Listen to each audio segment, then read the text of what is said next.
So welcome to Luxembourg. Welcome to the opening session of the European Microfinance Week 2018. I'm delighted that, as we can see, so many people have once again joined us for our annual event in Luxembourg. This year we have around 450 participants from 69 countries who are coming to share experiences, discuss the latest trends, innovations, challenges and opportunities. And for those of you who really want to make the most out of this conference, I really recommend to download our European Microfinance Week app. It's really, I'm not a techie person at all, but so you can trust me when I say it's really easy to use and it has so many features. You have bios of the speakers, you have the list of participants, photos of many participants, you can see what is going on social media, you have info about the venue. So I think even if you get lost with this app, you will find your way through everything, and you don't need anything else but this app. So please use it. It's also for arranging meetings. You can do this through this app. And meeting people, networking is really at the heart of our conference. And this is why we have a meeting area downstairs in the cloister. So it's on the ground floor. In the past, it was used by monks to contemplate. Now it's for you to make your business meetings. So please use it. I would like to say thank you, a big thank you to our funders, the Luxembourg Ministry of Foreign and European Affairs, Directorate for Development Cooperation, and the Luxembourg Ministry of Finance for their support. And of course, also a thank you to our sponsors. You can see them here. It's Credit Suisse, European Investment Bank, Verdant Capital, Linklaters, Arendt and Medernach, European Fund for Southeast Europe, Infine.lu, Belgian Investment Company for Developing Countries Bio, and Triple Jump. And a very big thank you also goes to our media partners, Microcapital, Next Billion, FinDev Gateway, Portail FinDev, and Axion for spreading the word. And when I say spreading the word, we also count on you. I know many of you are using Twitter, so please use our Twitter hashtag. Already mentioned the excellent cooperation that we have with the Ministry of Foreign and European Affairs of Luxembourg. And I'm extremely happy that its director, Manuel Tonner, accepted to make the opening statement of this conference. After that, Graham Wright from MicroSafe, no stranger to the European Microfinance Week, will make a keynote speech on financial inclusion through technology, which is the topic of this year's European Microfinance Award. And then you will discover the finalists. They will be here on stage in a panel moderated by Gera Foribs from Triple Jump. So I wish you a very interesting opening session, a great European Microfinance Week, and I invite Manuel Tonner to take the floor.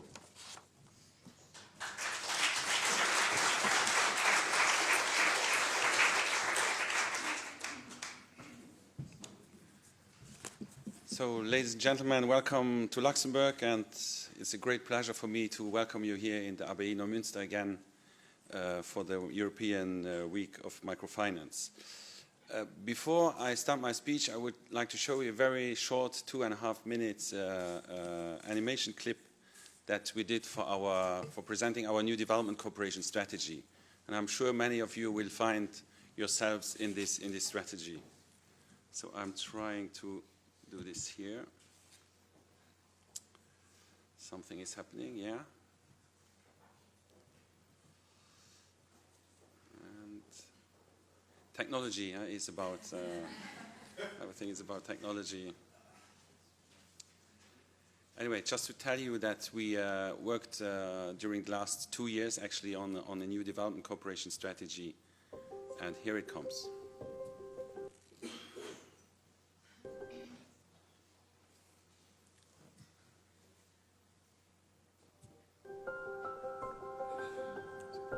Since 1990, over 1 billion people have been lifted out of poverty.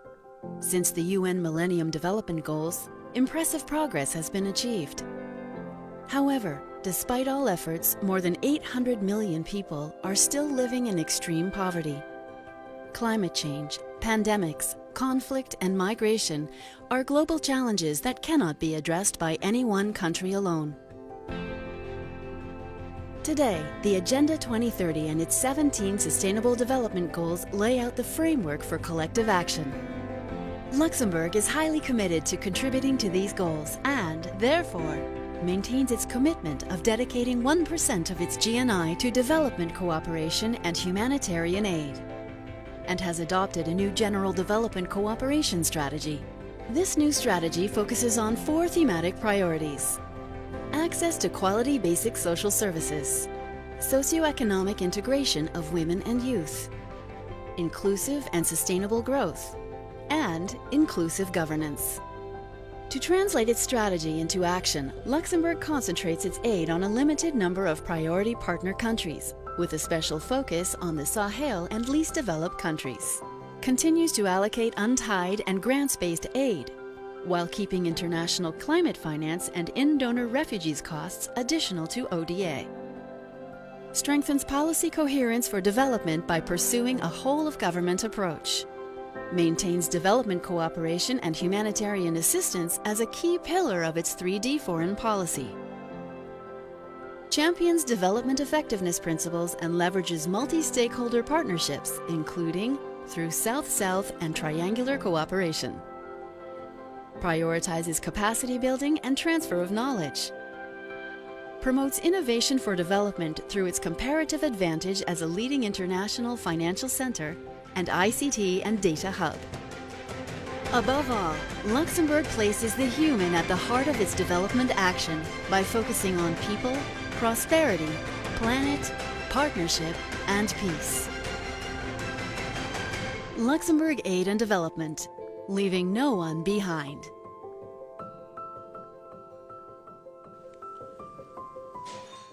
Voilà, so far for the promotion of our development aid. But it's actually not to do the promotion, but why did I want to show this? It's because our new strategy is about exchange. Yeah, that's again. There might be some other interesting videos here. Voilà, there we are again.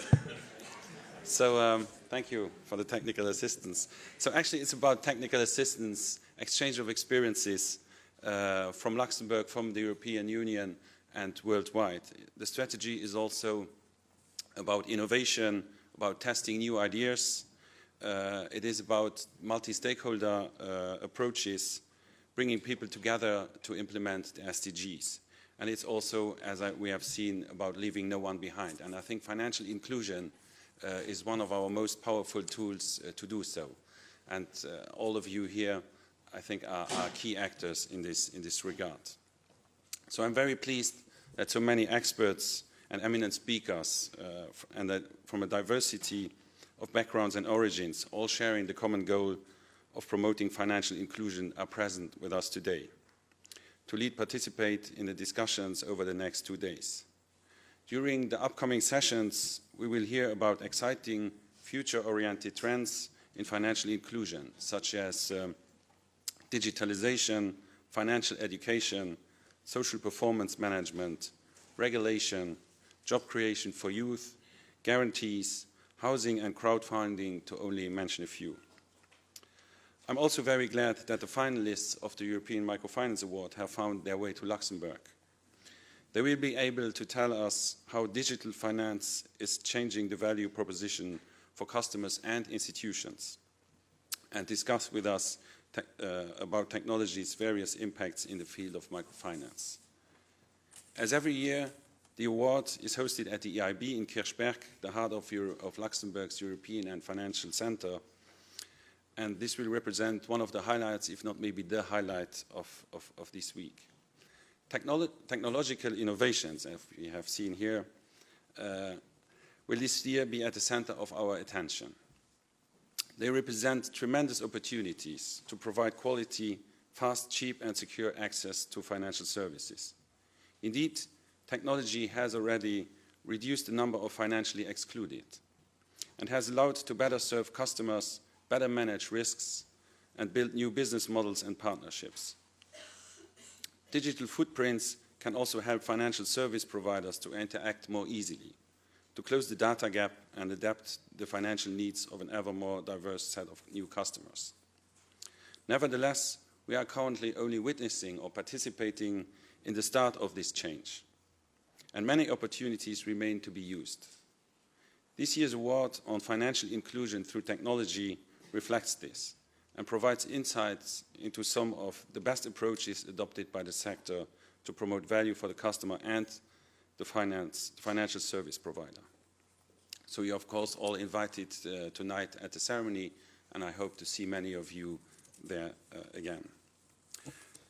Ladies and gentlemen, the Luxembourg government has been active in supporting inclusive finance for the past 2 decades, because these are efficient means of promoting economic development and eradicating poverty, which are our ultimate goals, as you have seen in the strategy. In order to reach these goals, Luxembourg aims at facilitating the access of poorer people to basic financial services, credits, savings, money transfers, and microfinance. We make investments and provide technical assistance, for example, in legislation, regulatory environments, and supervision of microfinance activity, as well as strengthening institutional and human resource capacities. And the strong influence that proactive and well-targeted public action has can clearly be seen. Luxembourg has grown to become a center of excellence for inclusive finance. Today, about 1/3 of the microfinance investment vehicles are based in Luxembourg, representing more than 50% of the assets under management of the sector. These funds are primarily investing in developing countries, and thus represent a considerable amount of foreign direct investment in our partner countries in the south. We believe that this is a good example of the leverage that private funds can have to promote sustainable development worldwide. And Werner Hoyer also pointed this out yesterday at the EIB's donor conference, where he said that crowding in private funds was a crucial condition for the SDGs. Here in Luxembourg, we like to bring people together and promote public-private partnerships, multi-stakeholder approaches, as I said. And I would like to mention a few that are mostly based in the House of Microfinance. I'm thinking about the Luxembourg Microfinance Development Fund, the European Microfinance Platform, of course, the Microinsurance Network, ADA, our specialized NGO, all of those coordinated through our national network Infine. We also work with other partners like the EIB, of course, that I mentioned, the Luxembourg House of Financial Technology, LuxFlag, and the House of Training. So creating social and environmental impact through closer collaboration with the private sector is at the core of our new development strategy. This is precisely the reason why our development cooperation has decided, together with the Ministry of Finance, to host a European arm of the Social Performance Task Force in Luxembourg starting as of next year. This will enrich our ecosystem for inclusive finance and promote true, responsible investment with clear and accepted social standards for the broader impact investing sector. Another news that I'm proud to announce is that the African cousin of this event, the African Microfinance Week, will be held in one of our partner countries, Burkina Faso, in Ouagadougou in October next year. So I hope also there to see many of you in Ouaga in October. Thanks to the joint efforts of our sector, financial inclusion is on the rise globally. The 2017 Global Findex shows that 1.2 billion adults have obtained an account since 2011. However, as we all know, challenges remain. About 1.7 billion adults remain unbanked, without an account at a financial institution or through a mobile money provider. Many people only use their accounts for transfers only, while, for example, savings can have an important role in strengthening resilience and creating business opportunities. Women in developing economies remain 9 percentage points less likely than men to have a bank account. So to address these macro challenges, we will need to work jointly on the underlying issues such as trust, gender, financial literacy, digital finance solutions, social performance or risk management, to ensure that the microfinance sector will be able to provide ever more valuable, accessible and reliable and affordable financial services, creating value for the today still financially excluded.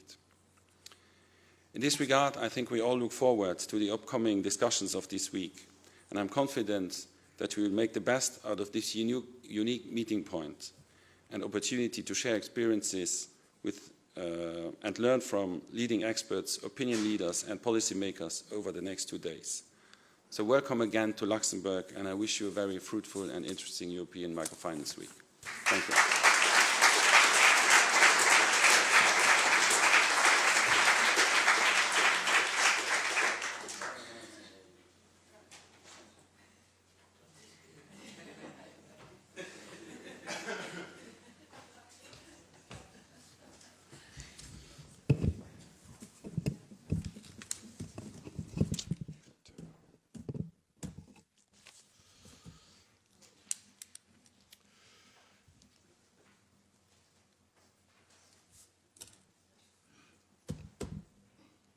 Thanks for inviting me here to continental Europe. I am, despite the insanity of 52% of my countrymen, still passionately European.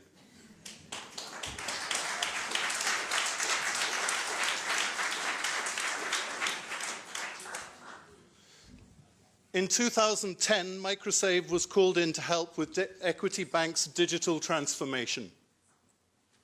Today, more than 97% of Equity Bank's transactions in Kenya are conducted outside their branches. And more than 70% are self-initiated by their clients on their mobile phones. Can you imagine what that does to their cost structures? The IFC calculates that it reduces the cost to serve a customer by 80%. I have a confession. I asked, practically begged, for a speaking slot at this conference. And I'm deeply grateful to the e-MFP for allowing me to speak at this important event. So why was I so desperate to have the privilege to speak to you all? Well, we are at a watershed moment for financial and indeed social inclusion. Our decisions now will determine whether we create a digital divide between the more affluent and the poor, or whether we create truly inclusive economies and societies. Identity and platform-based systems will allow us to leapfrog not just financial services, but also agriculture, energy, water, education, and even health. The digital revolution is already underway. It is therefore most appropriate that technology is the focus of this year's award and this year's conference. And it is great to see from the newsletter that so many e-MFP members are already working on how to leverage the power of technology for financial and indeed social inclusion. Technology presents us all with 4 huge opportunities and 3 significant threats. Let's start with the 4 opportunities. 1, the opportunity to increase revenue and decrease costs. McKinsey estimate that the digital transformation of financial institutions could add 45% to their annual net revenues, 15% from enhanced product usage, and 30% from reduced operational costs. And as I noted, IFC calculates that digitization reduces the annual cost to serve a customer by 80% and creates an 18% reduction in cost-to-income ratio, the classic measure of efficiency. Equity Bank in Kenya has demonstrated how full digital transformation can radically change a bank. And as those user-initiated transactions climb, so its operational costs will continue to reduce. But it was not easy or cheap to achieve this. Microsave worked alongside the bank from 2010 to develop the strategy, refine the products, build the agent network and the management system for it, think through marketing and communications, and coordinate the change management process. 8 years later, the bank is transformed, completely transformed. It is a truly digital bank, efficient and flexible enough to respond to individual customers' needs. The second opportunity is to leverage relationship banking. Traditional MFIs and banks have important competitive advantages over fintechs.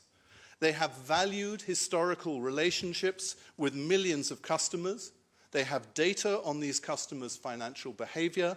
They have the infrastructure to provide the human touch that low-income customers crave.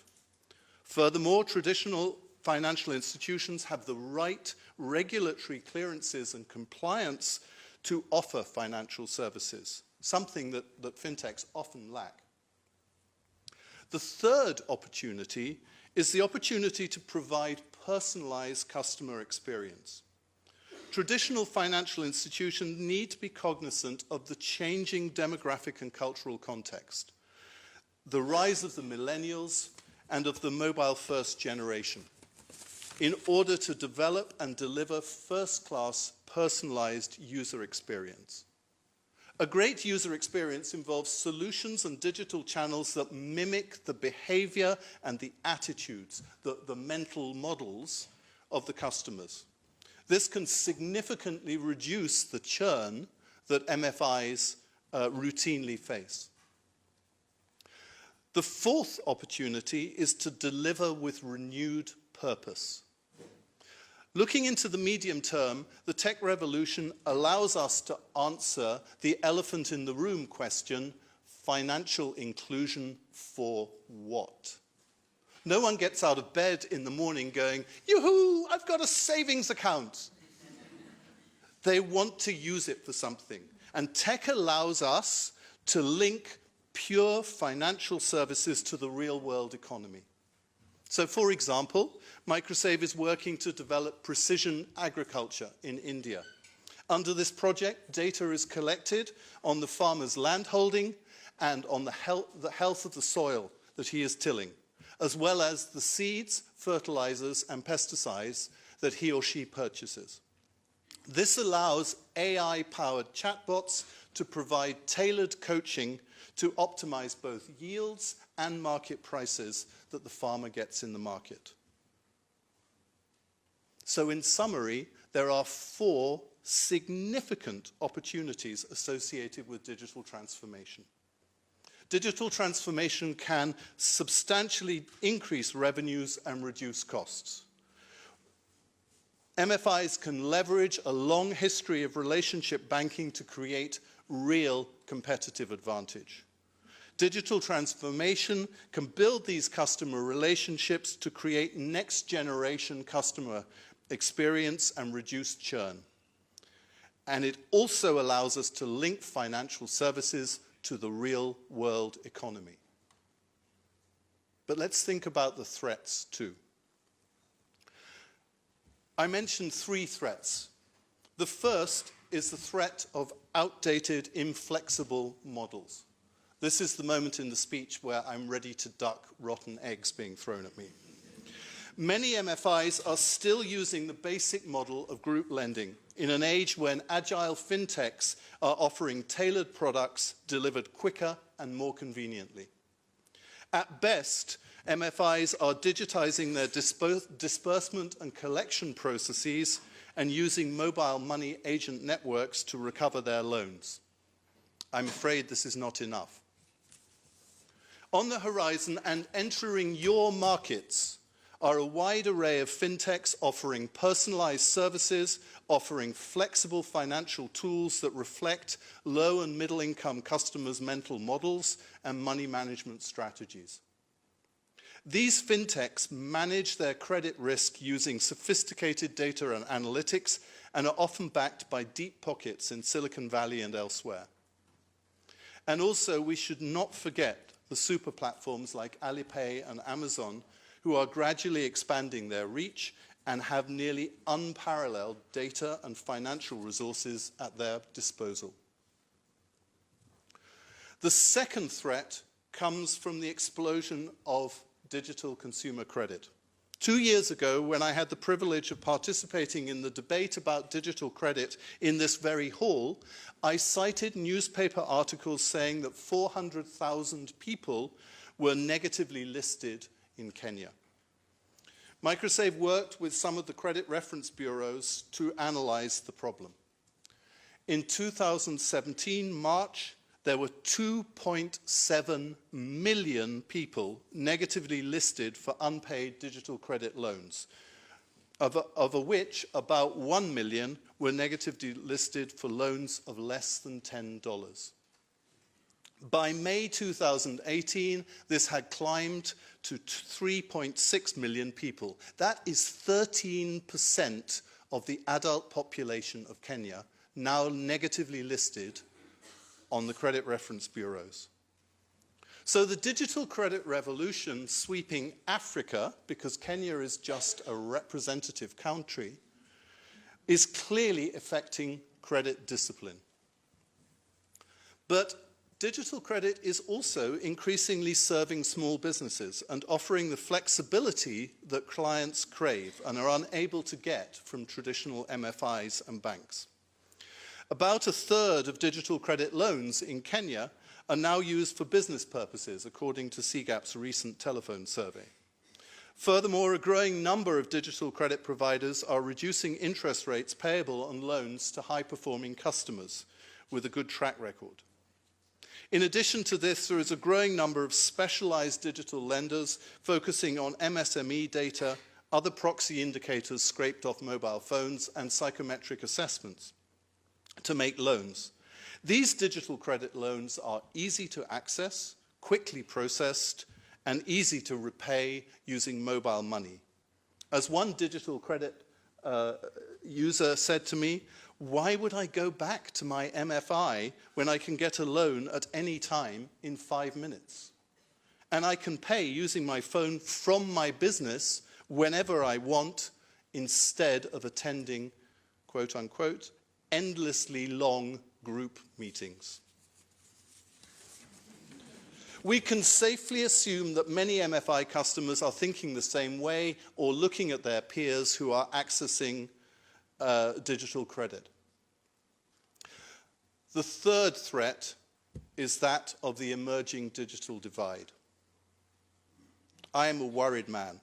Not just because of my country's award-winning display of incompetence over Brexit, but also because of the threat of the yawning digital divide, and with it the demise of MFIs unwilling or unable to make the transformation to operate in the digital world. Fintechs are building their customer base in urban and peri-urban areas with the connectivity, the smartphones, and the customers who can afford the data packages. They are serving high-value customers. Thus, MFIs, if squeezed out by the fintechs, as seems likely, will be left trying to serve rural areas with little or no connectivity, no smartphones, and unable to afford data packages. They will be left serving the low-value customers. This means that MFIs will not be able to cross-subsidize services to their rural lower-value customers with the profits from their services to urban higher-value customers. And fintechs will not be able to reach rural customers without access to 3G data and smartphones, even if they were interested in doing so. This could spell the demise of hundreds of MFIs into which we have collectively invested time, energy, passion, and in many cases money. This could spell the demise of financial services for the rural poor, because the business case is so difficult, particularly compared to the diverse low-cost opportunities to serve the higher value connected urban market. In short, this could spell the demise of years of progress towards financial and social inclusion.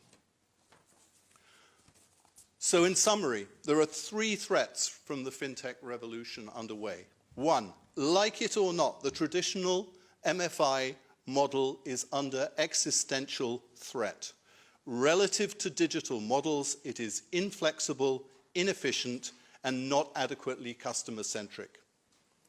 Two, this is reflected in emerging digital credit models that have experienced rapid uptake and are expanding quickly into MFI's market and clients. Three, this has the potential to create a digital divide with digital financial service providers servicing the more affluent, connected clientele and leaving MFIs trying to break even servicing the remote rural clients. So, what is the inevitable conclusion? MFIs must embrace digital transformation. MFIs must harness the potential of their legacy of experience and relationships. They must work with fintechs, including many who are represented and here in this conference, to deliver personalized, digitally enabled services. And MFIs must work through staff and agents to offer that human touch and assistance that so many of their clientele still need and seek. The digital revolution offers us the chance to deliver rapid, responsive, and differentiated financial and social services to low-income people in a way that we've never been able to do in the past.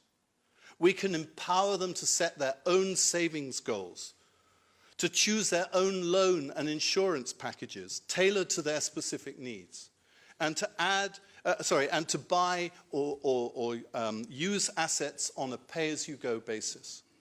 And perhaps more importantly, we can use the digital revolution to support their farming and other businesses with two-way flows of specific advice to optimize their returns. The digital age is upon us. The train is in the station. The ticket is not cheap, and it is not easy. The journey will be exciting. The final destination is still unknown.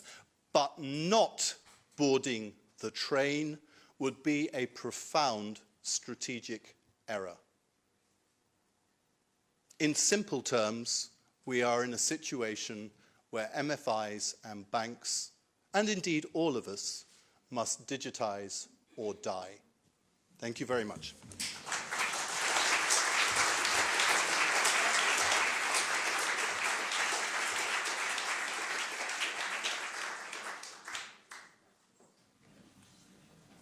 Can I invite you all on stage?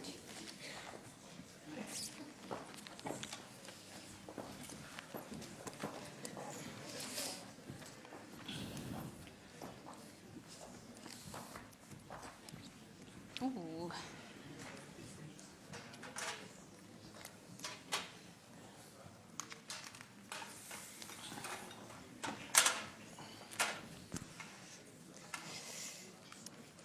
Good morning, everybody. Whoa. That was an interesting start. My name is Gera Voorrips. I work for Triple Jump. And apart from being a responsible investment manager, Triple Jump also offers technical assistance. And I'm responsible for the support of our African investees and prospects. And the use of technology, we call it sometimes digital transformation for our investees or fintech investments, is certainly also a key theme for Triple Jump. So I was really thrilled to be invited by the European Microfinance Platform to moderate this panel, because it brings on stage examples from all over the world of how they're using technology, and I think it's really great to exchange with them. Maybe a question to you. Who is currently involved in improving your financial services through technology, be it as an investor, as a practitioner? Can you raise your hands? And who is seriously starting to consider it? So So I think it's a nice moment. Thank you. I think it's really a nice moment to compare notes and take stock where we are. And after the, let's say, exciting and also for me somewhat alarming keynote of Graham, particularly this bleak prospects of rural areas, poor customers left behind with some MFIs that are going to die, I think it's also really the perfect moment to have on stage the 3 finalists of the European Microfinance Award 2018 on technology and financial inclusion. So may I introduce to you the finalists? Please, you can just say your name.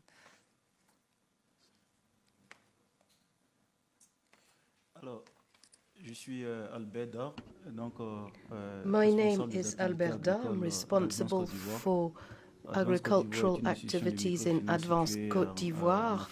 We are an organization in Western Africa. We are the finalists for this prize this year. Thank you very much. I am Karolga Shraihanova. I'm from Kazakhstan. It's a Central Asian country. So I'm working with KMF, so I've been working there 20 years. So this is a lead institution, and later I just present a few key information about our company. And thank you for the invitation to be here. I'm happy to be here. Thank you. Thank you, Kaligash. Okay. Good morning. I'm Paul Thomas. I come from India. I founded ESAF 26 years before as a non-profit, and currently it is a small finance bank serving 2.5 million low-income families in 11 states of India. Thank you. Hi, I'm Lisa Chassin. I'm a partner at PHB Development. PHB is a consulting company that focusing on improving financial inclusion through digital financial services. So I'm not one of the panelists, but I will try to give a bit of a global context of digitization for microfinance institutions. Thank you, Lisa. I think the finalists, they will show us how they and their staff and clients are using technology and the impact it has had on their institution. And they will also share a bit about that journey that was being mentioned. That can be a bit difficult at times, but which can also offer your institution and your clients tremendous opportunities. And also how they use it to promote financial inclusion for their clients. I'm very happy that Lisa is going to guide us a bit on the global context and how we can look at the different models that are around. And then at the end of the panel, we also hope to get back to the theme of Graham's speech and to reflect a bit on the journey and on the hypothesis of the digitize or die hypothesis. So I would now like to invite Karolga to start. Now I'm going to hand you over the device. This is the next slide. Next slide. Okay. Yeah, there it is. Look, and you can see it here. And this is, I think, the pointer. Yeah. This one? Yeah, I think the red one. This is next. And Yeah. Okay, I see. Yeah, you were there. Nice. Thank you and good morning, colleagues in our sector. So, as already mentioned, my name is Karolga Shraihanova and I'm coming from Kazakhstan. So, and I would like to present our solution on what the results of our journey into the fintech sector. So, firstly, let me just present a few information about KMF. So the KMF, as you see, it's a leading institution in Kazakhstan. Oh, I'm sorry. Sorry. I was warned that maybe I'm too tall. Here. Yeah. May I do it from my seat? I think it will be okay. Stand up. Okay. Nice. So, and a few factors about KMF, as I have mentioned, it's a leading institution in Kazakhstan. So we made up 55% of the microfinance sector. As in terms of our geographical expansion, we have 113 outlets throughout the whole Kazakhstan, and presently it's 1,000, more than 1,000. It's 1,665 employees in our company. As in terms of our volume, our loan portfolio is $300 million. as you see, that it just a short information about to show you what the scale of KMF.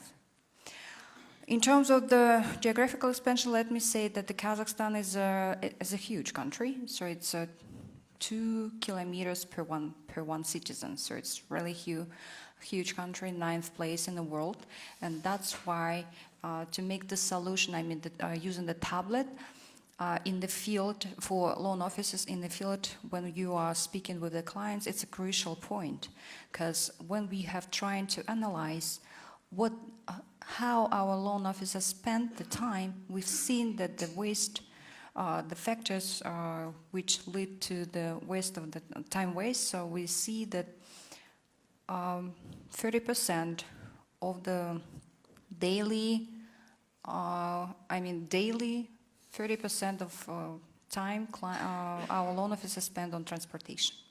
So, and we see that this is a crucial point, how to serve our clients without any idle functions. So that's why we have developed the mobile expert application. This is a tablet application, so maybe later you can, if you would like, I can show you this. I've already have bring this tablet application with me. So the mobile expert application, this is a solution in-house developed, and this kind of solution helps to loan officers to make. So this is a short menu of the loan or the interface of our solution.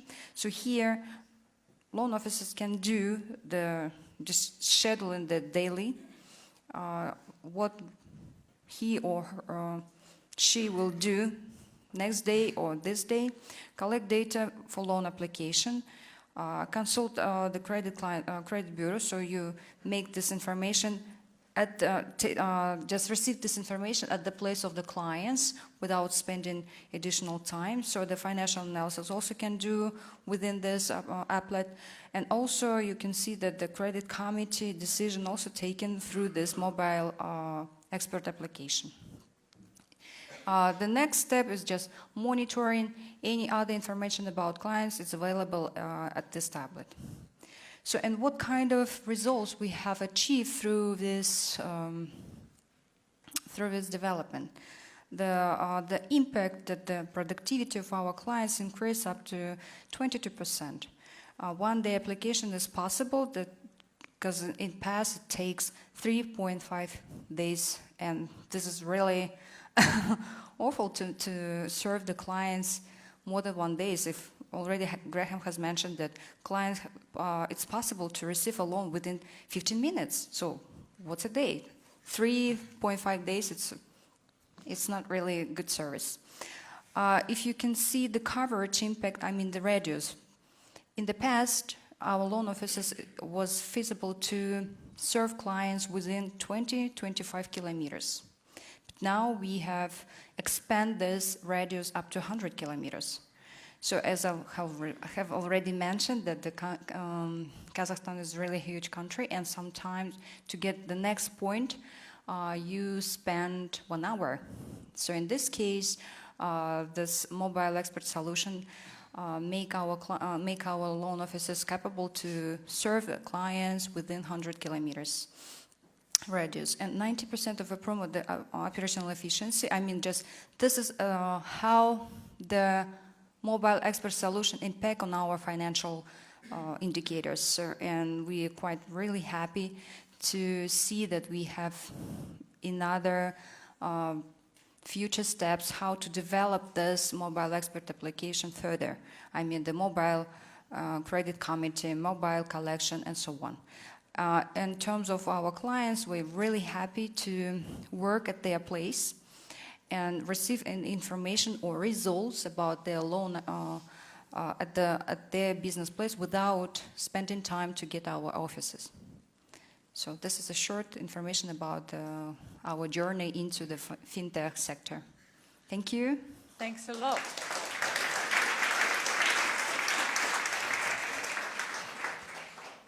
Karlikas, one question. What was for you in your institution the decisive moment? What to start doing this a couple of years ago, I imagine? As a leading institution, we are just trying to analyze, well, for example, we have some business plan and how to achieve this business plan taking into account our efficiency. So we have seen that our operational costs increase, however the margin and the results become really shortened. I mean, not really,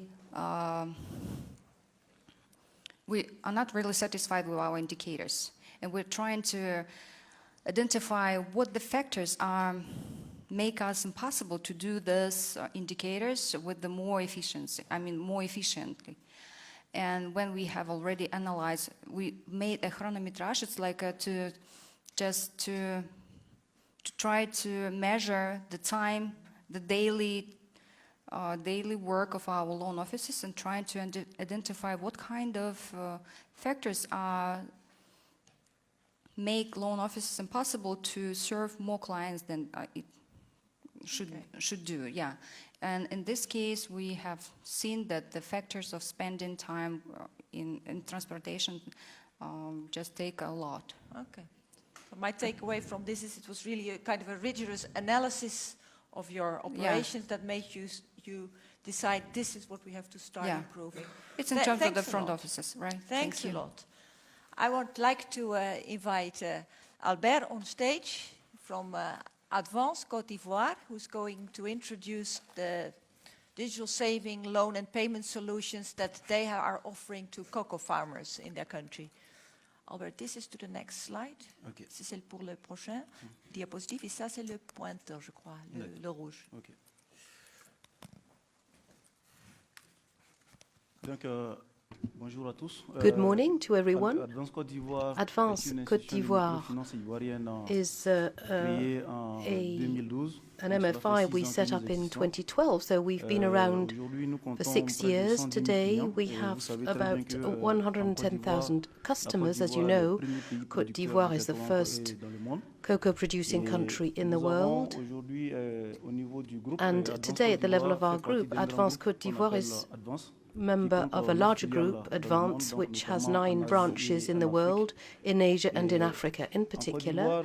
And in Côte d'Ivoire for 6 years now, the population is made up of 40% of cocoa farmers, and unfortunately this population was unbanked and therefore did not have access to banking financial services, which led our financial institution to take an interest, of course, in this population, which alone amounts to 15% of the GDP of our country. And we found that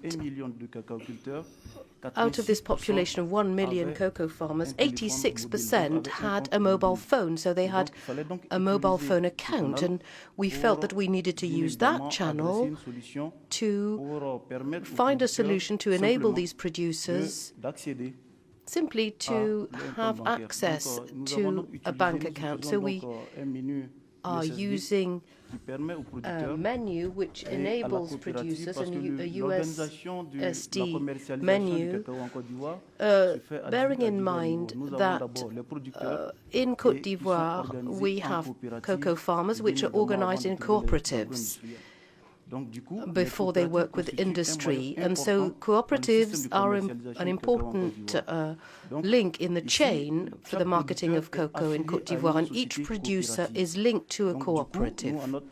So at our level, what we did was to set up this mechanism together with a cooperative. So this enables the cocoa cooperatives to pay their producers via the Advance mobile account. So our solution is very simple, in fact. The cocoa producers today, as I was saying, are a major link in the chain. Unfortunately, the fact that they're in very remote rural areas means they have no access to a bank account. So we factored in that environment to create this mechanism which enables producers to have access to various financial services, savings account, but also digital credit. So we're the first microfinance institution in Western Africa to have provided this solution. Now, for the customer, it's a very easy process. We have to bear in mind that most cocoa producers are illiterate, they haven't been to school, so we need to make sure that the process for the customer is very straightforward and suited to their activities. And Advanced Côte d'Ivoire set up a financial inclusion team which every day goes to these rural areas to educate, to train the farmers to this menu. It's one thing, of course, to talk about financial inclusion, but we should be focusing on financial education. So we set up this team of financial inclusion officers, and they coach the cocoa farmers to the use of the menu. This is very important. What we're trying to do upstream is to create trust between the cocoa producers and the financial solution, the technological solution that we're providing. The cocoa farmers, of course, had their traditional method. They were mainly using cash. So we're providing something new. It was important, therefore, to help them to adopt our solution, of course. So we do this in partnership with the telco operator MTN, and we use a USSD menu, and it's a very straightforward process. Every producer has a savings account with Advance, and they have a customer number, which is a code that they enter into their phone. Each producer also has a PIN code, which enables them to access several proposals. They can save directly and look at their bank balance when they sell their cocoa. It has to be borne in mind that the distance between the cooperatives and the farmers is still huge. Sometimes the farmers have to spend a whole day traveling from where they work to the cooperative to get the cash money they're owed and then go back to their village and continue with their work. But thanks to this solution, the cooperative can pay the producer at one point in time, and they can stay on their farm. They don't need to travel. So they receive the payment for their cocoa. They can look at their balance on their phone, and they can even pay their bills. In Côte d'Ivoire, more and more, there are companies sending, for example, sun energy for electricity, and that can be paid for. The bills for that can be paid for also on a mobile phone. So that's something we're also doing. And our novelty, our innovation, is that we took on board the needs of the producers. We assessed their needs, and one of their major needs is also access to school loans. As you might know, the harvest for cocoa starts in October, but children go back to school in September. So there is this hiatus in the cash flow, which meant that it was very difficult for parents to enroll their children at school for lack of money, and this is why we have such a low education and literacy rate in rural areas. Now, thanks to this, producers in September can apply for a school loan with Advance. They can receive that loan in less than 5 minutes and then have access to that loan without having to move from their village, without having to travel. So we have the information upstream about the farmer's activity, and it's simple for these producers to use this interface to ask for a loan of between 100 and 300 euros.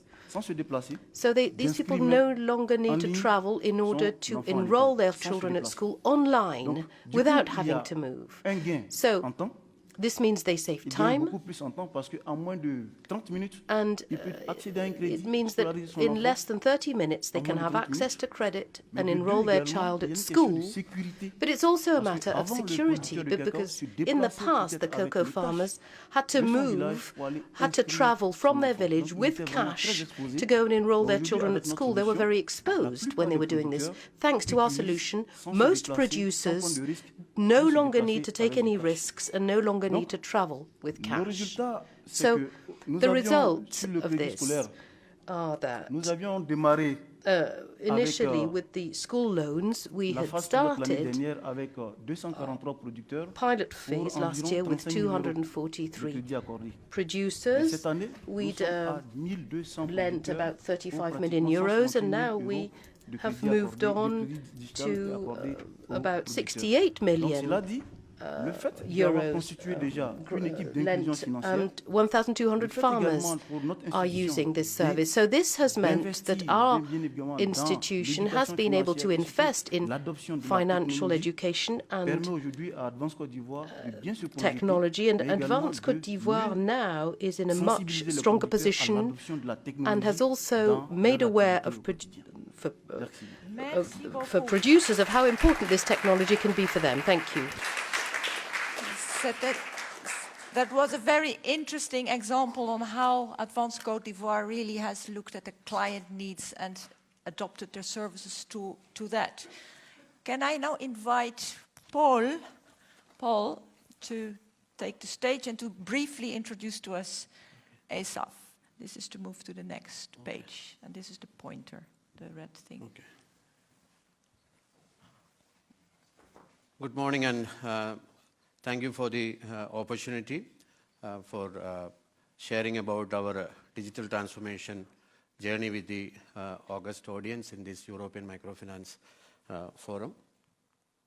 So, as I said earlier, ESAF, we started as a non-profit in 1992 and then got transformed to a regulated non-banking company in 2008.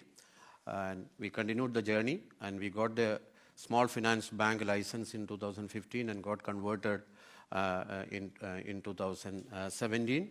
Currently, we serve 2.5 million low-income households in 11 states of India.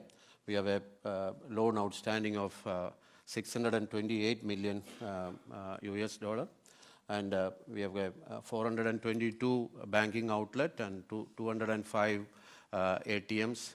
After launching the bank, we could also mobilize deposits, public deposits from 428.5 million US dollar worth public deposits we were able to mobilize. We have a 3,000 field agents. Altogether, we have 5,000 employees in the organization, and 50% of the field agents are women. And as Graham already said, we have realized the future. Unless we digitize, we are going to die soon. And when we got the bank license in 2015, we decided to. By that time, we have digitized. We started a central processing unit, and partially we digitized our processes. But even then, people were not. India microfinance market has become very competitive. And I remember 10 years before, our customers were willing to wait for 6 months to get a loan. But now, these days, even for a day, they are not willing. They have multiple options available. People used to, I heard people telling, you just tell me whether it is possible or not. So, and we realized that only through digitization of our processes, we were able to achieve it. And we partnered with FIS Global, our technology provider, and a local technology firm was hired to develop a solution. And with our team working together, we could launch it alongside with the bank launch. We also launched the digital solution. So I'll just show you. So this is the second. Currently, we started using only the tab for sourcing, using a iris technology. We can take the photograph. You're seeing that the loan officer is taking the iris scan using this device. And we have UIDA, the unique identity. Aadhaar is there. So through the electronic identification process, automatically the KYC is being verified, AML checking is being done. And in 10 minutes, and credit bureau verification is also being done. So there are a number of processes, very simple to use. And the next phase, we already started giving, this is a full agent outlets. All our mobile agents will be taking this device with them so that the customer can withdraw money from any bank using any bank ATM card. They can use this is the card swiping device. This is connected with a Bluetooth. So, and receipt will be given, and biometric authentication is also possible through this. So, by next April, all our field agents will be carrying this. This is the next phase we are going. So, the client information sourcing is being done through this solution. And all the customers is given a bank account, open, and a pre-authorized kit is being given to them. And all our customers are having debit card. So that really empowers, and the cash management issues were also solved through this. And they can take money from either from the agent outlet, or they can use ISAF Bank ATM, or this card is being through the national switch. It is connected with all the ATMs. They can withdraw money from anywhere at their wish. Earlier, they used to wait because we have to bring cash from a bigger bank to disburse. So almost a full day, they have to wait at the branch. Morning, they come and sign the document. Only evening, they have to go back with the cash. Now they can withdraw, they can go back, they can withdraw money from anywhere. ATM, and this card is also being used all the POS machines. So that also, as an organization, socially committed, believes in women empowerment. So this ATM card definitely empowered the women, because everywhere they travel, they carry a card, and that gives them a lot of confidence.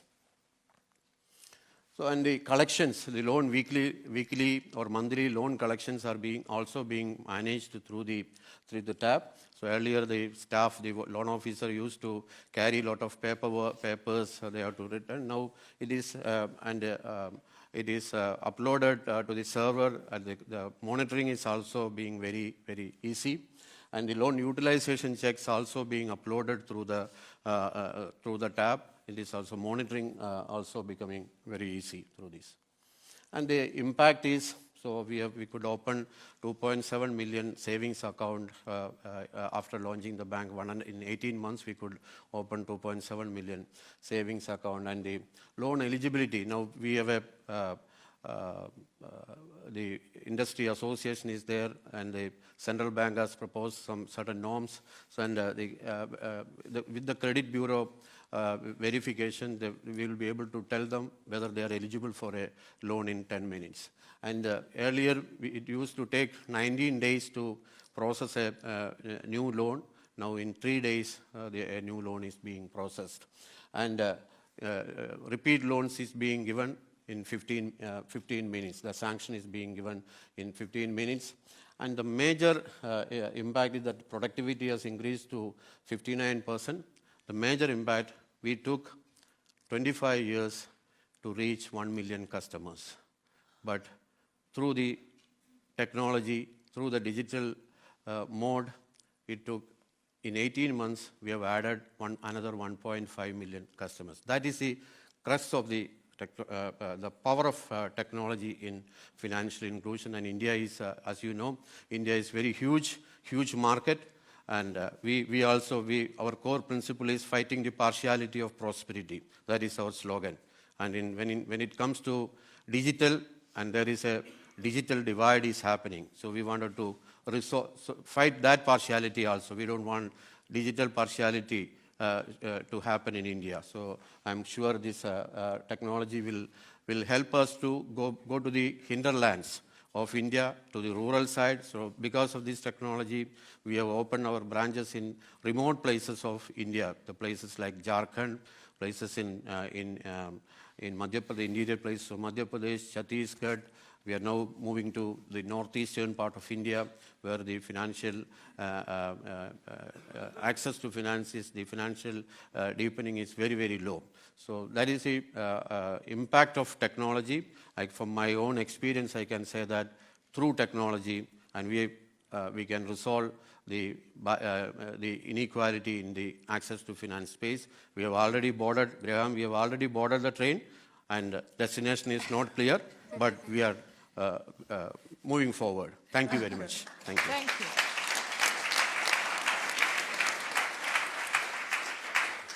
Thank you, Paul. And you also responded a bit that question that was on my mind. You said you have grown so fast, but are you really keeping close to your mission and reaching people in need, or are you only serving the urban customers who have nice smartphones? But apparently you're really able to deepen your outreach, which is great. Yeah. Lisa, can you give us some guidance on to understand all those different models? I'll give you the... I stand up, because yes, I face please. the audience, so I was wondering. But anyway, okay, I'll stand up. So thank you, Gerda, and thank you to our finalists for presenting to us how your different institutions make use of technology to improve and enhance operations. So as you've probably heard from their experiences, there's many ways that a financial institution can use technology to improve daily operations. So PHB Development has supported many financial institutions in their digitization efforts. And along with UNCDF, MicroLead, and the MasterCard Foundation, we've come up with a series of toolkits that present and explain different business models that a financial institution can choose to go digital. So I suggest we go quickly over the models, and then we're going to see how our finalists fit into this.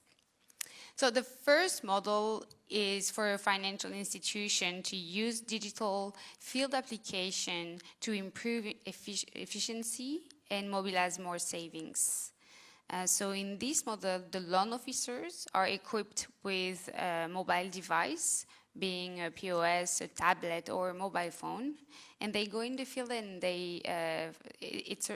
it is useful for them to facilitate daily operation, for example, account opening, loan appraisal, and it can also add new services for the institution, such as going and collect the savings in the field.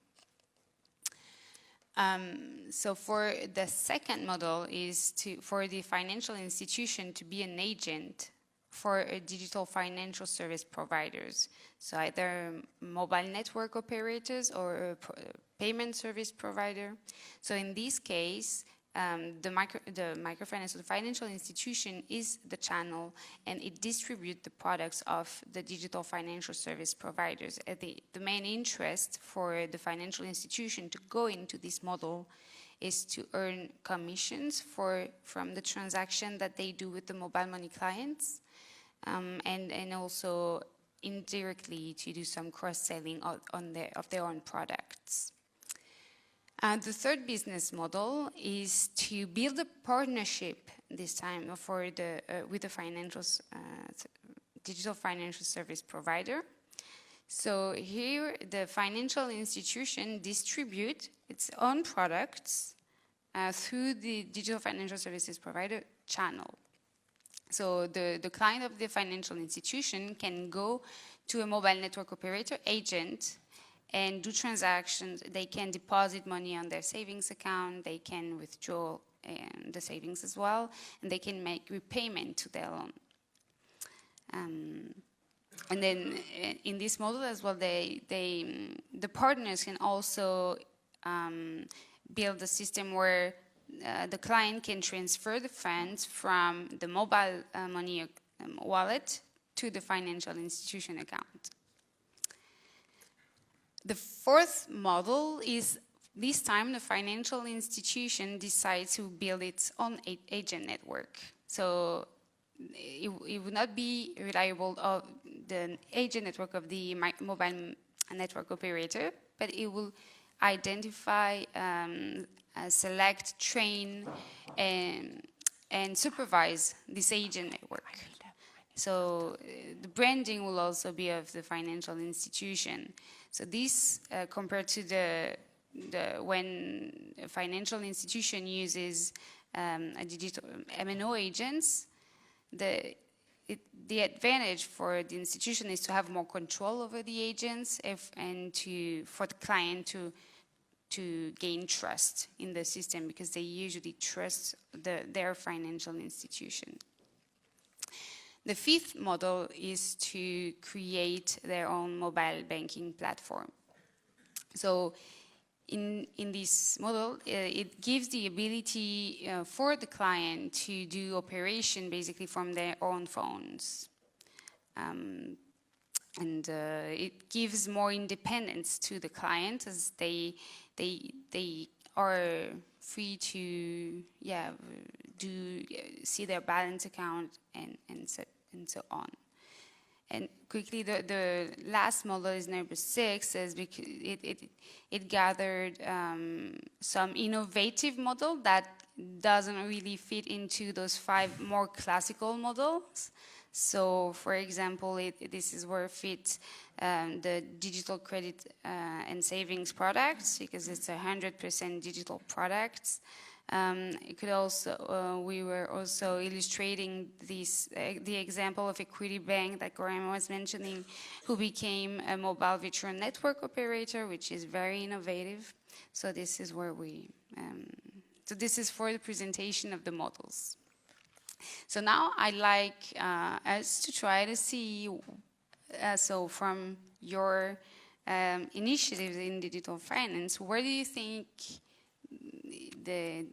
you can fit into this? So maybe we can start with you, Kalgish. So taking into account that the legislation... Can we have microphone? No, it's okay. They will do it. It's okay, Carly. It's okay. It's okay? Yeah. Yeah, now we hear you. Now it's good? Okay. So in terms of KMF experience, just we have some lack of legislation in Kazakhstan, and it's only possible using of technology in our country. It's mobile as a service. So we are trying to take this new technology, how to serve our clients better, as our clients are self-employed. Exactly, yes. So in your case, you're using the tablet to do daily operations. So it will be falling into the using digital field applications. What about you? Yeah, our strategy, we have decided to have an assisted digital. That will because we wanted to keep the relationship with the human touch should be there. We don't want to lose that. That is, we consider that is our strength. So we'll be using the digital field applications. Also, we'll have our own field agents. We are in the process of developing our own field agents. And the bank already have a mobile banking application. So that will get popularized among the micro banking customers over the years, so that the customer initiated transactions they can do by themselves through the because in India the mobile the smartphone penetration is also increasing. So it will be a hybrid model, I would say. Yeah, so exactly. So your institution is a good example of that. Those models are not exclusive to each other, and you can start by, for example, being an agent to develop a partnership with a mobile network operator and do wallet to bank and bank to wallet transactions, and then you can also be your own agent network, and it's basically not exclusive, but you also need to go step by step, because you need to consider that the capacity of your institution, your market, and your client needs. And so, basically, not all institutions can start by creating their own mobile channel because it requires a lot of time, human resources, technology, skills, and financial investments. Taking a step-by-step approach is most of the time recommended for your institution, but also for your clients, because you have to consider that for themselves as well, technology is something that is they're not very familiar with it. So the more basic you start, the more custom they become, so that you can evolve to a more advanced model. Okay. Thank you, Lisa. Maybe, we took some time to really give you a good impression of what the finalists are offering and also how you can qualify it. I'm aware of time. We will need about 10 minutes more, I think, because I really would like to have a little bit of better idea of the journey that it took you to get there. So if we go to the next slide, which is on maybe briefly on some challenges and some lessons learned. There are that you can see here, and Lisa, maybe you can briefly point them out and link it back to the panelists. Yeah. Regulatory restrictions. So financial institutions are restricted by the regulation because one of the purposes of the regulators is to make sure that the customer's data and funds are secure. So they may impose some rules, for example, about the customer identification and the KYC rules. So it wasn't a problem for ESA, for example, because they use biometric identification. But in West Africa, the central bank, the BCEAO, does not allow biometric identification, and the client needs to go to the branch. Even though the account has been opened in the field, they need to go to the branch and sign the paper. So the benefit for the client is lost, because if he lives far away from the branch, it still needs to go to sign the paper.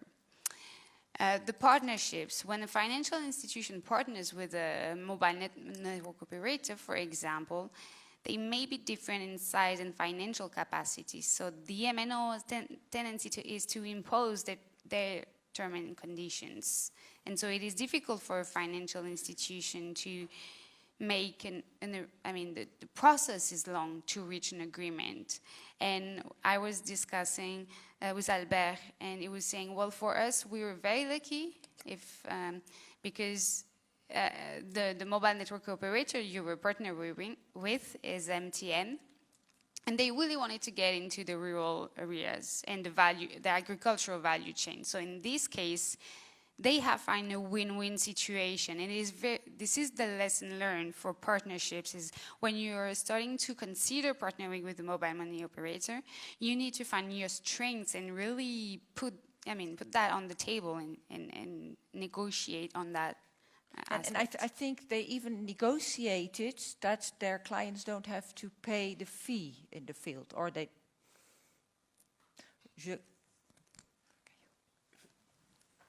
Effectivement. Yes. Au niveau d'Advance Côte d'Ivoire, cela nous a For Advance Côte d'Ivoire, beaucoup plus de temps. it took us a lot voyez, longer. nous étions dans une dynamique avec l'institution de télécommunications. We had contact with this MNO, and we were telling them that we wanted to reach this very large population. Since 2012, ever since we started working in the rural area, we had already accessed 30,000 producers, farmers. We noticed the potential this represented. This is something we factored into our negotiation and brought us to work on the cost factor. And we managed to achieve virtually free transactions for farmers, and that was a fundamental part of our success. So very nice example with these cocoa farmers in Côte d'Ivoire. An MFI being able to influence these negotiations. Quickly on connectivity issue, I think it's not a surprise for any of you, because the benefit of digital finance is also to go and reach clients that are far away from the branches, and often where network or internet connectivity is unreliable. So all the institutions, I think, when you may have to face also this kind of issue. The client adoption and literacy issue as well. So I don't know if someone wants to share an experience on this challenge. Yeah, on the client adoption, the literacy issues, we have faced one major issue. The ATM PIN mailers were sent to all the customers. They were not used to it. They're all first time getting the debit card. So instead of opening it, they used to scratch it. So we had a difficult time. So through repeat education, we have through the mobile and all, we were able to solve. Another issue was they share the PIN. They get assistance from unknown people in the ATMs to take money. So that led to loss of money for many customers. So these are all some of the issues, and connectivity was one challenge we faced in some remote locations. So occasionally, India, we have got, fortunately, we got very good connectivity in most of the places. But in some remote locations, we had issues when we do the iris scanning. So we moved to a QR code scanning and then do the iris verification at the branches. So it's a journey. So we have to find solutions for it. Yeah, exactly. Karlikas, was there something that during this journey, was there something that really kept you awake at night? Right, in our case, even that you see that the clear benefits for the front office. However, the front office was the first, not a problem, a challenge for us, because we already have automated system, how to enter the information into computers, and the next step was a tablet, and the first resistance was from them, because we said, I'm satisfied with it. What the next? I don't need this tablet. I have a lack of, it's really difficult to do, particularly for older loan officers who are saying that the tablet, I don't need it because I don't know how to work with the tablet. So this was a challenge for KMF. So, and we spend a lot. You should invest your time and efforts to adopt, firstly, your own personal, your staff, just how to use this tablet, what kind of benefits will be in the future. And what we done, firstly, we work with a piloting, and we take a best practices within our institutions, and we make this an example how it could be done in better way. So, and this was our challenge. It's very nice you're so open about it. I think it really kept the KMF's management awake, this issue, and that maybe they even were not sure if they should proceed or not. So it's a very good illustration that it's really a journey and it's not an easy one. Reflecting a little bit on, so there's some challenges and lessons learned. You can talk about this for hours. We don't have the time. So, and you are, in that sense, we are invited to continue this discussion later on in the different panels during this meeting. But I have actually final question for all the finalists before concluding this panel. For Paul, I was thinking, you know, technology is with us already a long time. I remember 2012, European Microfinance Week, we had panels about digitization of financial services. Is this not, and now we get this kind of urgency, is this not a hype? Do we really have to be so worried? No, I don't think it's a What's hype. Different? What's different? It's a reality. It's not a hype. So it's only the question is how we use and where you want to reach, how you want to use the technology. Yeah, and I don't think it's a hype created by someone else. It is the reality now. And it is changing, and now you really feel pressure of your competitor, new entrants coming into the market, yeah, maybe more than 6 years ago. Yeah, and it's changing on every day almost. So tomorrow, after attending the European Microfinance, when I'm back to India, I don't know what are the new technologies are emerging. So we have to get updated ourselves to adopt changes. So we cannot start something and be satisfied with that. Okay. And Albert, if you have to recommend your peers, is it to digitize or die? What is your view on that? Alors, chez Advance Côte d'Ivoire, je pense que notre philosophie est... For Advance Côte d'Ivoire, I think our philosophy was much more targeted c'est-à-dire que nous avions on our customers, déjà une the people population were qui utilisait working déjà for. le téléphone. Talking about people who were already using mobile phones, Le canal qui était le mieux so we had to adapté use the à best cette adapted population, channel for that population. analphabète, pour ne pas People who envoyer are vraiment illiterate. une technologie qu'ils n'allaient pas accepter. We wanted to make sure Donc, we nous avons donc were going to be utilisé deploying a ce technology moyen-là qui that était they déjà were in a utilisé un position peu to par receive, something la that they weren't plupart going to des reject. cacao. So we used Et something donc, c'est that ce was qui est, already used by aujourd'hui, most pour nous, cocoa de farmers. combiner, pour nous, c'est de combiner également So the la idea for us technologie is to et combine évidemment technology l'assistance humaine. and C'est pourquoi human nous, contact, derrière of cela, course. hormis vraiment d'avoir la technologie, c'est pourquoi nous What's avons une made très it grande équipe d'inclusion possible financière for us qui to use the également technology coach les is différents producteurs. our Parce top qu'après, c'est selon inclusion, l'évolution financial du niveau, inclusion team that coaches des people. différents producteurs, parce que si on arrive à avoir des producteurs qui ont demain accès à l'Internet, If je we pense que manage to notre have solution technologique également va producers who évoluer, tomorrow selon will have access to the également internet, I la cible que think nous then avons. Mais pour le moment, our nous avons technology une solution cible is going to qui est evolve. beaucoup plus à But l'aise for avec now, le menu the USSD. people we're working Et donc, with are aujourd'hui, much c'est de more at ease, travailler much more pour comfortable davantage using intégrer USSD, déjà cette technologie-là and dans what le we're working quotidien on des is producteurs. integrating that technology Merci. in their daily Donc, life. c'est toujours, it's still human touch and technology, but it's very good if your clients already get used on the first steps. Kalikas, your view on the hypothesis or recommendation for your peers? Well, in our country, the clients are really spoiled with good quality services, and it means that you should be there before the fintech company will come to them. So in this case, of course, you won't die instantly, but let me say that 20 years spent on improvement and development of the company will just throw away in 1 year.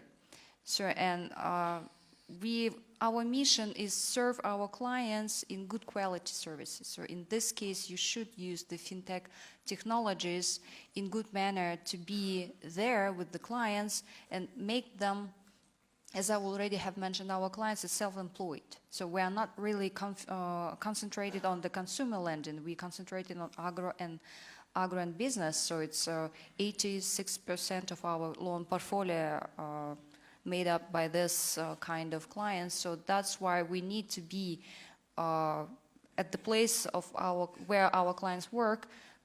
And in this case, clients spend less with us and spend a lot with the business. And this is our benefit as well. Thank you. A final word of advice from Lisa for the audience. Yeah, okay. No, sure. Well, I think all that our panelist was saying was very relevant. But one thing I'd like to add is we've seen many examples where financial institutions were driving by it. I mean, the technology were driving their initiatives, and it should really, when a financial institution decides to use digital tools to improve operations, they first need to start from assessing what are their capacity, what are the market needs, and what are the objectives, because this is really, without that, you can board a train, but you will not reach your destination. And you may see other initiatives and say, well, that's interesting, I would like to do exactly that. But you should not copy and paste what the others are doing, and you should really reflect on yourself and find your own approach. And the second point I'd like to make is really, so technology is important and will really, I mean, if done well, will improve how your institution functions. Yeah, so clients, or so you do that for your clients, and you want the solution to be used. So it's important to start with them. You can build a human-centric design process to see, you know, how that can also be used by them to avoid kind of having this digital divide that Graham was talking about, and try to find the balance between the technology and the human touch. I think it's the conclusion I'd like to make. Thank you. My conclusion. I'm also allowed to make a conclusion. When I was in Brussels, traveling from the Netherlands to here by train, I passed a big billboard there, and it was like, it shows a big killer whale, an orca, who's going to attack a lot of different fish. And the fish are all in a big chaos. But then below it you see the slogan, which is, don't panic, organize yourself. And then you see a next graph, which is again this big killer whale, but then the small fish, they have organized themselves in nice order, and now they look like an even bigger fish, and they chase away the orca. And I would like to conclude actually this panel on that slogan. I mean, I think it became very clear that client needs are changing, new entrants are appearing, some of them with a slightly less social missions, maybe. I tend to think it's more evolutionary than revolutionary. But I don't think that MFIs will necessarily be left behind in some sort of a paper-based desert with somewhere in the rural areas. But I think they can manage, but they have to take this change seriously and not be complacent. So they really should not panic, think for themselves what's important for them, and get organized and do it, and decide what train fits your destination best, just how you're also saying it. And your destination, taking into account financial inclusion and what really is good for your clients. And that's, I think, what the finalists of the European Microfinance Award this year have shown to us, and have shown to us how they did it. And I'm sure that for you as audience, this year's conference will offer you many ideas and insight on what your journey could be like. And there are panels on the theme on technology, but also more on what's the role of the investors or the board. And also on change management and HR practices. So I think there's a lot to get from different panels. And also, I'm sure the finalists are willing to share more details on what they are doing. So I think now the time has come that we have to give a big hand of applause to those European Microfinance panelists.